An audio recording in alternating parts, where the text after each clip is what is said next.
bullying es el conjunto de actividades para molestar una o más personas. Una vez vi que le hacían bullying a un chico por sus gustos, por su forma de ser también. Sufrí bullying en el primario y a raíz de eso hice bullying en el secundario. Yo lo sufrí en la primaria. Me hacían bullying por el hecho de que yo hablaba diferente. He sufrido de bullying en la primaria a partir de séptimo. Mi bullying fue en la primaria, debido a que yo había repetido segundo grado. Me iban molestando con que era un burro, no me sabía defender. En mi anterior escuela tuve algunas experiencias de gente que quería, de cierto punto, discriminarme o insultarme. Que empezaron a crear mitos de mí diciendo que le pegaba a la gente, así que tuve muy pocos amigos en la primaria. Sufrí bullying por parte de todos mis compañeros y de muchas maestras, pegándome, echándome la culpa de cosas que yo no había hecho. Me empezaron a hacer mucho bullying respecto a mi físico o que yo era muy sensible. Ahí es cuando empezaron a hacerme demasiado bullying y sí, la pasé muy mal. Sufrí bullying cuando iba a principio de primaria, estoy hablando de primero o segundo grado, hasta que después me cambié de colegio.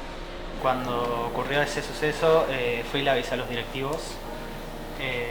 Y fue todo un proceso largo, pero terminó todo bien. Cuando yo estaba en secundaria sí había una persona que le hacían bullying y después lo vi de grande y sí me impactó, posta. En ese momento uno por ahí no lo veía que otros le hacían y no dimensionaba lo que sucedía. Pero después lo ves de grande a la persona y realmente lo afectó mucho. Sé que a muchos compañeros que también les hacían bullying, pero ellos sí realmente les afectaba, se han cambiado de escuelas, la han pasado mal, han sufrido. Pero en mi opinión personal nunca me hice problema por eso. El bullying es una violencia repetida entre pares en la que uno o más individuos hostigan o maltratan a otros. El bullying se da en el ambiente escolar porque muchos chicos no saben cómo resolver sus problemas sin usar la violencia o las burlas. De acuerdo a lo que dicen organizaciones, por ejemplo, como UNICEF o ONU, es aquel hostigamiento que una persona o varias personas realizan sobre otra. Y ese hostigamiento puede ser personal y también puede ser virtual. Muchas veces se utilizan las redes sociales para agredir a otras personas. Creo que ahora está mucho más visibilizado en las escuelas, pero en ese momento ni siquiera se le decía bullying, ni siquiera acoso. No había ningún tipo de terminología para esas cosas. Entonces se dejaba pasar, era juego de chicos, pero insisto con esto, después de grande vos ves que la persona terminó muy afectada. Es tanto ese hostigamiento que le hacen a la persona, esa violencia que tienen, tanto verbal como física, que sí, que muchas veces termina con el suicidio de la persona que lo padece. No llegué al punto de suicidarme porque tenía 11 años, o 10 en ese entonces, pero sí llegué a cortarme, o sea, a mis 11 años, simplemente para tratar de ver si algo servía. No llegué al punto de cortarme en partes o cortarme muy profundo, pero sí llegué al punto de hacerme bastante mal.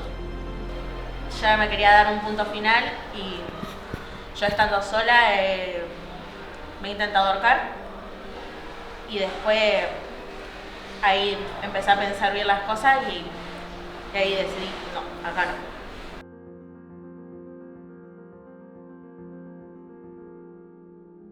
La mirada y el juicio, tanto propia como ajenas, son elementos cruciales en la construcción de la identidad, como la forma en que nos vemos a nosotros y la forma en que creemos que los demás nos ven, influye en cómo nos definimos y actuamos en el mundo.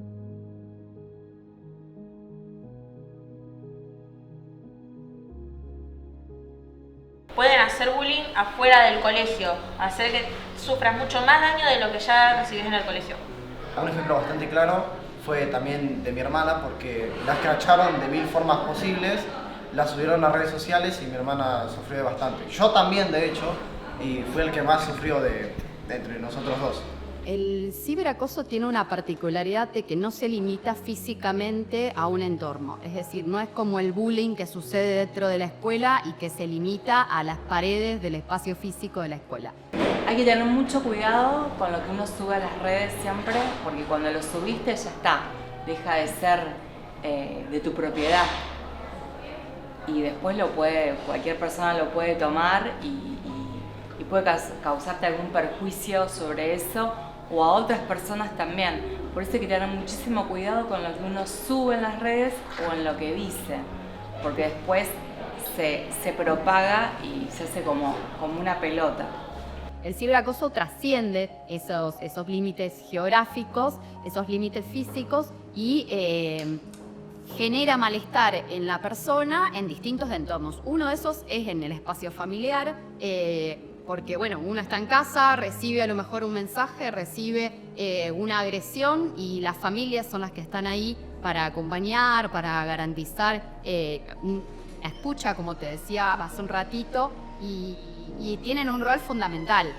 Tanto los adultos de la familia, cuando hablamos mamá, papá, hermanos, como distintos referentes afectivos que puede tener ese adolescente, como los adultos con los que se encuentra por las distintas instituciones que transita. Así que el rol es importante. Las familias son fundamentales para poder generar un ambiente de confianza en donde los adolescentes, en los niños puedan hablar de lo que les está pasando y no en silencio, y que esos familiares puedan acompañar y apoyar. Hay que recordar que los menores de edad son menores que dependen de los adultos que los cuidan y que la obligación de los adultos es cuidar a esos jovencitos a los que están criando, y en ese sentido es fundamental, es principal. Hablar de salud mental es muy importante para todas las edades y sobre todo en la adolescencia, porque se dan muchos cambios, es decir, se deja lo que sería la infancia de lado, hay un duelo ahí, como que se rompe algo y se inicia una nueva etapa, ¿sí? Me parece sumamente importante hablar de salud mental y no solo,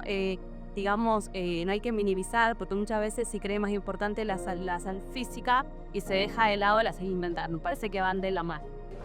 Lo ideal sería que cada escuela pudiera contar con un gabinete psicopedagógico, que son pocas las escuelas que realmente pueden contar con eso. Es mucha la demanda de las escuelas por la atención de salud mental, tiene mucha de la visibilización, pero creo que pudiendo escuchar y estar atento a lo que sucede y a veces correrse un poco de la película para acompañar a los estudiantes, habilitando espacios en donde se puedan expresar, habilitando confianza, sin juzgar, creo que eso ya es un motor. Pensar por ahí en esto que tiene que ver con las prácticas de cuidado, ¿no? Cuidar al otro, escuchar al otro, estar con el otro, que la escuela se transforme en una comunidad donde por ahí los lazos y los vínculos armen una red de contención.